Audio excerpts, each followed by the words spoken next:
of transform as far as the signal is concerned and the communication system is concerned.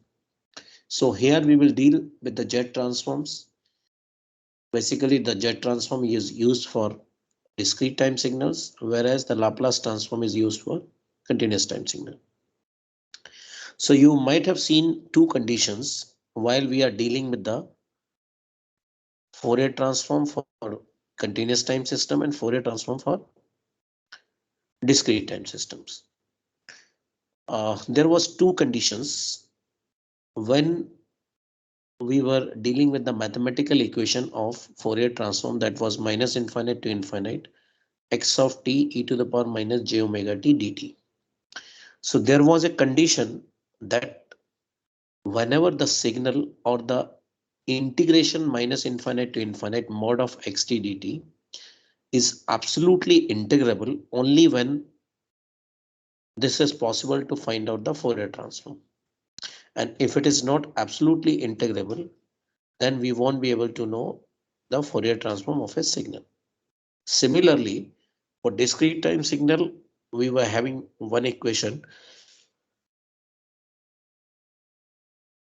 that summation of minus infinite to infinite mod of x of n must be absolutely summable. These were the two conditions which were also known as the Dirichlet's conditions. Your signal must be absolutely integrable or your signal must be absolutely summable. Only then we will be able to know the Fourier transform either in continuous time or in discrete time. But now there are some signals for which we won't be able to calculate either the Fourier transform in continuous time or in discrete time. I'll tell you what are those signals. Then what will happen? We cannot take the Fourier transform of those signals in either continuous time or discrete time. Then the two transforms have been evolved. They are the jet transforms and the Laplace transform. Jet transform is for dealing with the difficulties that we were facing in case of discrete time Fourier transform, and we have one more thing, that dealing with the difficulty that we were facing in continuous time Fourier transform, that can be eliminated by means of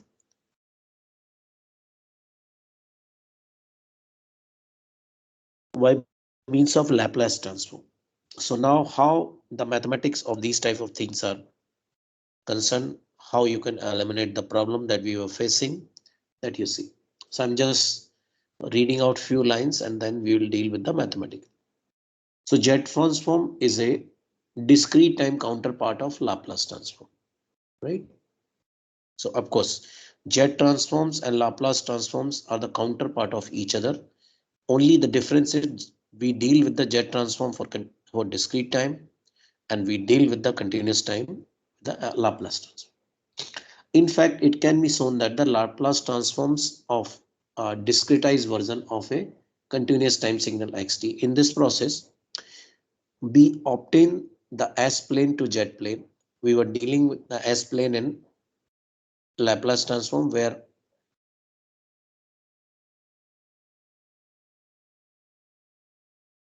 we have S equals to sigma plus j omega. Similarly, we deal with the jet transform where z equals to e to the power st, just as the Laplace transforms, which covers the differential equation to the algebraic equation. Jet transform converts the difference equation into the algebraic equation. It offers broader characterization of system and their interaction with the signals than what is possible with DTFT. DTFT can be applied to only stable systems. Remind this word. DTFT can be applied only to the stable systems. Now, what is the meaning of that? Whenever I talk about the stable system or stable LTI system, you must be knowing the condition that the impulse response must be absolutely summable. So that means you can apply the DTFT only to the stable system, but there are some systems which are not stable, so you cannot apply this DTFT. Then we have to use the Z transform. So impulse response must be absolutely summable. Z transform can be used with unstable system also. This is an important line. Z transform can be used with unstable system also. So we can deal stable and unstable system both in Z transform. In fact, it can be used for larger class of signals and system. So we know that the DTFT of a sequence or DTFT of a sequence xn is nothing but x e to the power j omega summation of minus infinite to infinite xn e to the power minus 0. So this series, remind this thing, we are calculating a sum from minus infinite to infinite, so that becomes a series. So this series converges if signal is absolutely summable. So that means the discrete time Fourier transform of a signal x of n is possible only when this series converges, and this is possible only when this is absolutely summable. Now let's say if xn equals to un or xn equals to 0.5 to the power n u minus n, sine n omega naught does not have DFT because they are not absolutely summable. So we were restricted to a line that the DTFT of a signal exists only if the signal is absolutely summable. If it is not absolutely summable, we won't be able to know the DTFT. So now we look for the another thing, which is your Z transform. So what exactly the equation of Z transforms? Let's talk about that equation. In general, discrete time signal xn, the Z transform is defined as x of z, capital X of z, summation of n equals to minus infinite to infinite x of n. Now instead of e to the power minus j omega n, here I am having z to the power minus n. Now what exactly the z is? Your z equals to r e to the power j omega. Right? Now let's say if I put r equals to 1 over there, so it becomes a DTFT, discrete time function. If I put r equals to over there, so this is basically a complex variable. Mod of z equals to r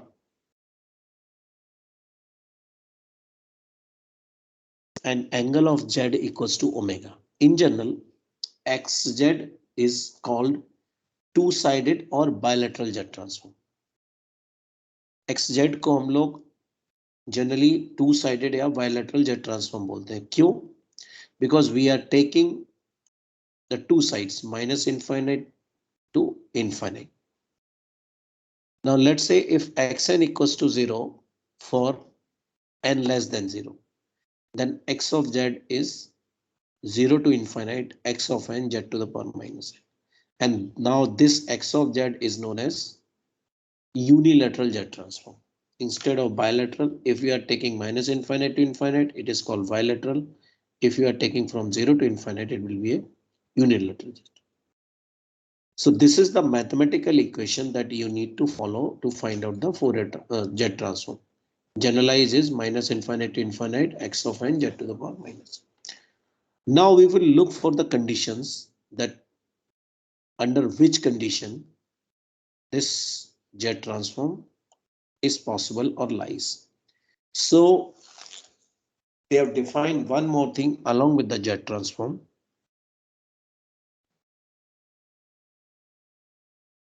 which is known as region of convergence, which is also known as in short ROC. So what exactly the ROC is and why we are going for the ROC, why it is important as far as the Z transform is concerned. So the value of Z for which the sum converges, because until unless the series converges, we won't be able to know the summation of that series. So we look for the condition that when the series will converge. So the values of Z for which the series converges defines a region in Z plane, which is known as the region of convergence or ROC. So let's say I'm writing DFT, that is discrete Fourier transform of signal xn, that is x e to the power j omega minus infinite to infinite x of n e to the power minus j omega.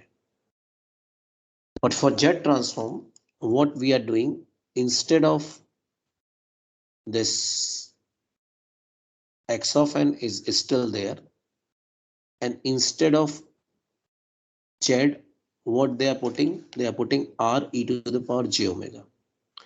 So we have minus infinite to infinite r to the power minus n xn e to the power minus j omega. Now what should be the condition? So you can say now we are calculating the DFT of r to the power minus n xn. If you compare these two expression, e to the power minus j omega is common in both. Here this is x of n. In other condition, this is r to the power minus n x of n.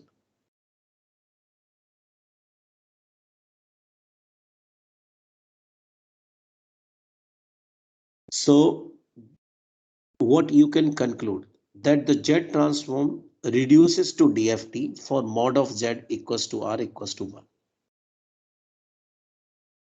If you take mod of Z equals to R equals to 1, so that means it is equivalent to a DTFT.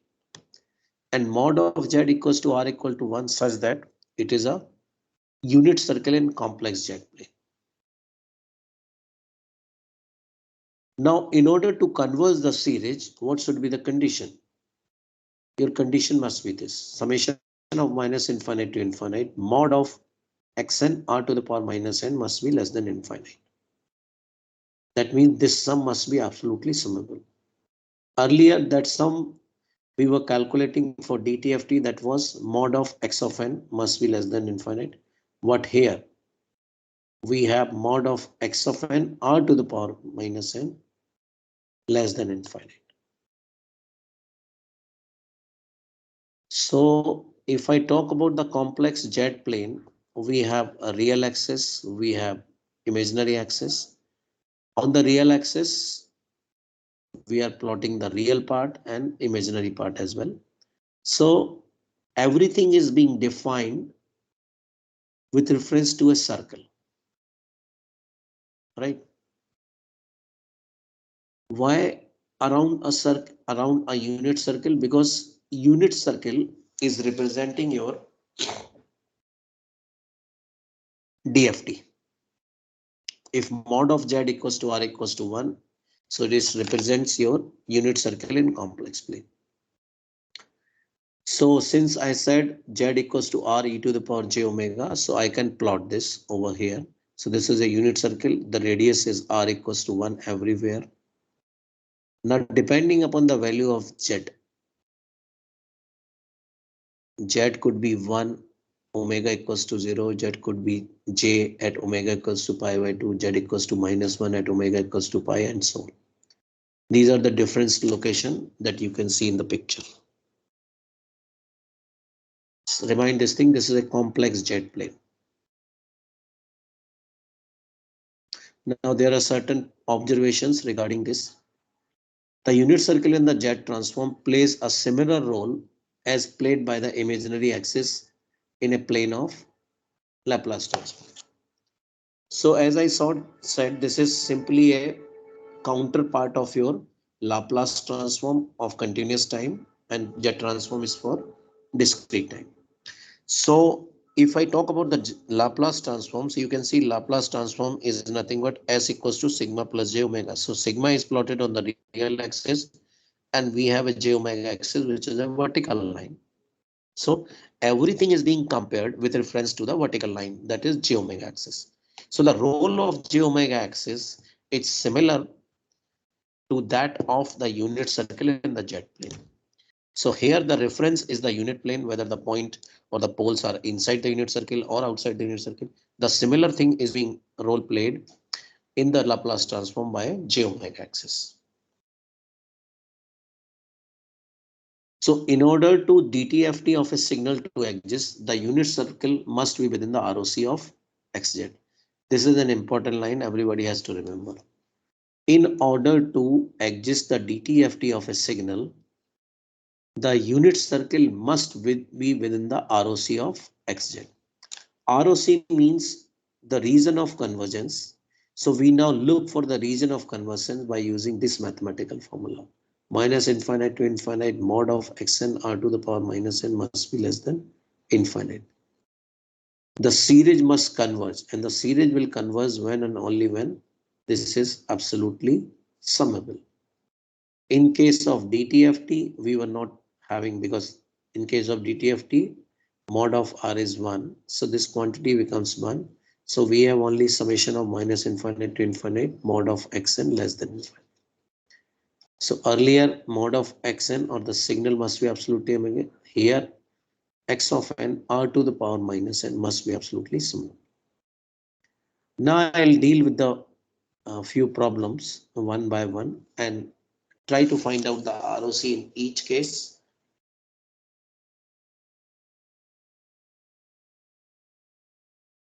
And we will look for the possibilities of how you can draw the ROC.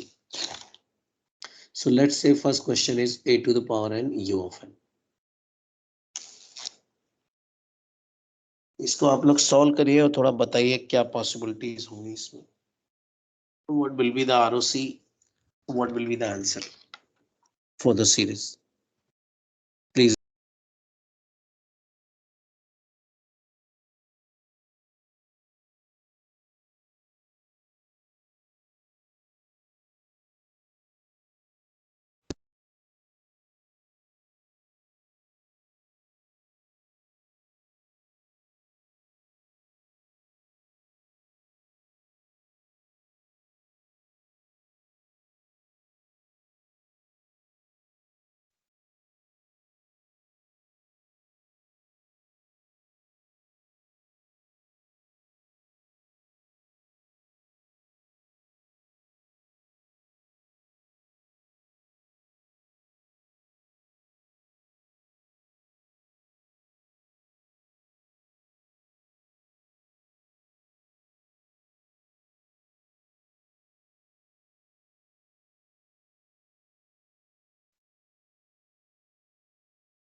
Yes, किसी ने किया है?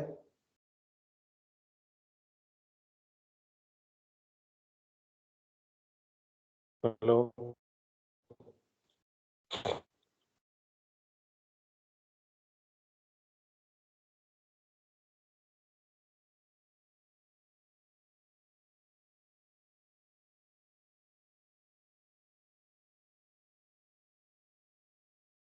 Hello. Yes sir. Hello. क्या किया बताइए.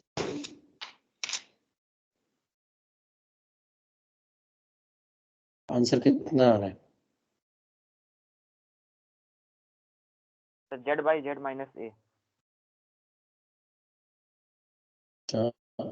ROC कैसे निकालेंगे?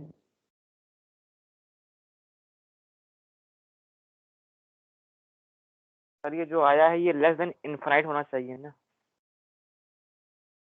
क्या चीज लेस देन इनफाइनाइट होना चाहिए? Sir Z by Z minus A.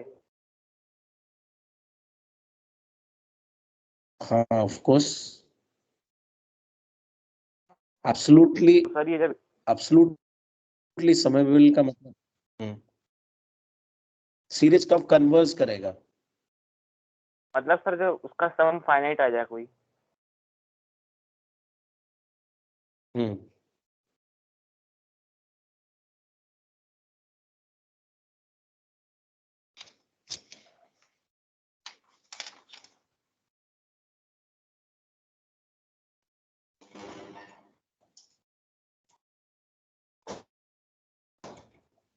Now let's say we have mod of A greater than 1,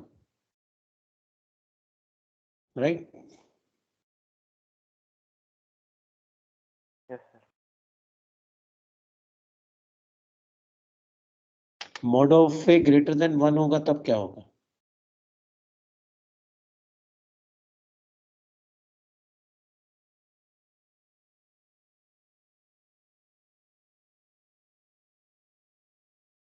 अभी तो हमारे पास दो पॉसिबिलिटीज हैं, mod of A is less than 1 and mod of A is greater than 1. बस A के बारे में कुछ लिखा नहीं है, ठीक है, बट एक लाइन ऊपर मैंने लिखी हुई है, अगर आपकी स्क्रीन पर दिख रही हो, in order to exist the DTFT of a signal, unit circle must be within the ROC.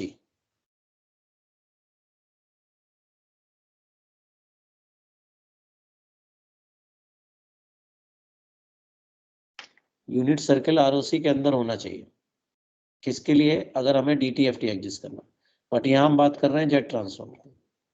तो जेट ट्रांसफॉर्म को आपको ए के बारे में तो कुछ पता नहीं है, but you know about the unit circle, ठीक है। तो ROC को आप देखिए, एक यूनिट सर्कल ड्रॉ है और उसके अंदर एक डॉटेड लाइन से सर्कल ड्रॉ है। लेट अस से this is the circle for a, ठीक है।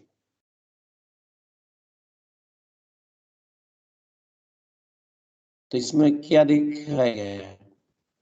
ये जो टर्म है A Z inverse minus two power N, ठीक है, बिकॉज जैसे आप यू ऑफ एन लेंगे, your summation will reduces to infinite,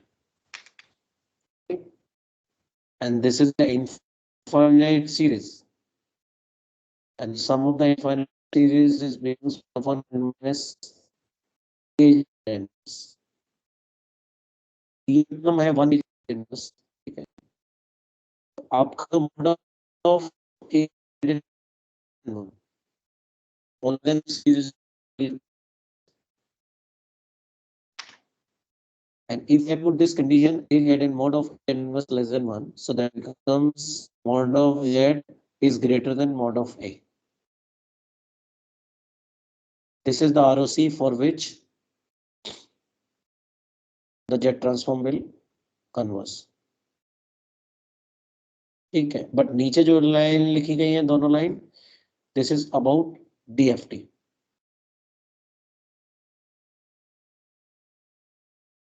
तो DFT इसका एग्जिस्ट नहीं करेगा अगर mod of A greater than 1 होगा। ये एक एक्स्ट्रा इंफॉर्मेशन है जिसका जेट ट्रांसफॉर्म से कोई लेना देना नहीं, ठीक है। Now we have one more questions, -a⁴n u of -n -1। इसका सभी लोग निकाल के मुझे बताइए क्या आ रहा है। स्क्रीन पर आपको हिंट के लिए सब चीजें दी हुई हैं, जस्ट ट्राई। वही फॉर्मूला लगाना है जिसकी आप बात करते हैं, वही सब कुछ है, बट आपको इसका ROC निकालना है।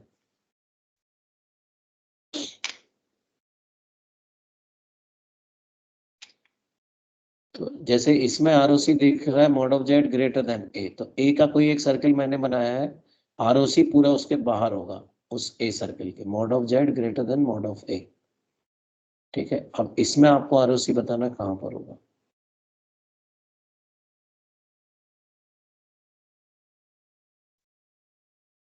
तो जो u ऑफ -n -1 दिया है, ये एक सिग्नल होगा आपका, कहां से कहां तक एग्जिस्ट करेगा, -∞ से लेके -1 तक, ठीक है। और आपके पास है -a⁴ -a⁴n। तो जेट ट्रांसफॉर्म जो आपका होगा वो क्या होगा, माइनस साइन बाहर है, A Z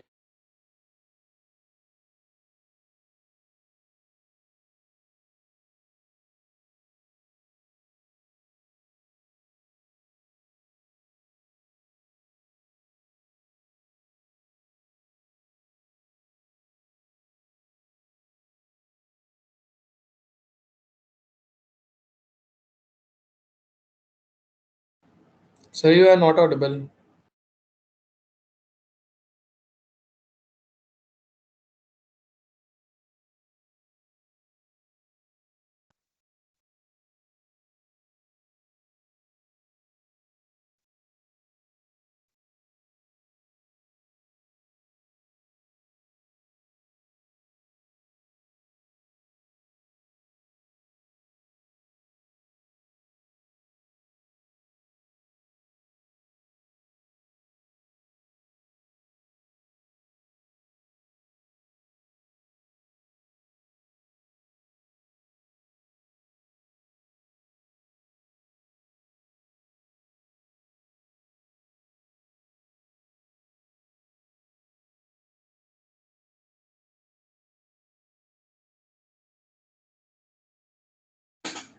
Hello, sir.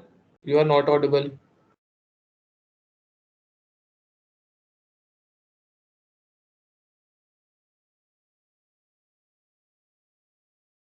ROC is on here. एक सर्कल है, रेडियस ए का, ROC उसके अंदर ही एग्जिस्ट करेगा, रीजन ऑफ कन्वर्जेंस। ठीक है, नेक्स्ट क्वेश्चन का सॉल्व करिए और इसका ROC बताइए मुझे क्या है। इसको सभी लोग अटेम्प्ट करेंगे। Half to the power n un minus 2 to the power n u of minus n minus।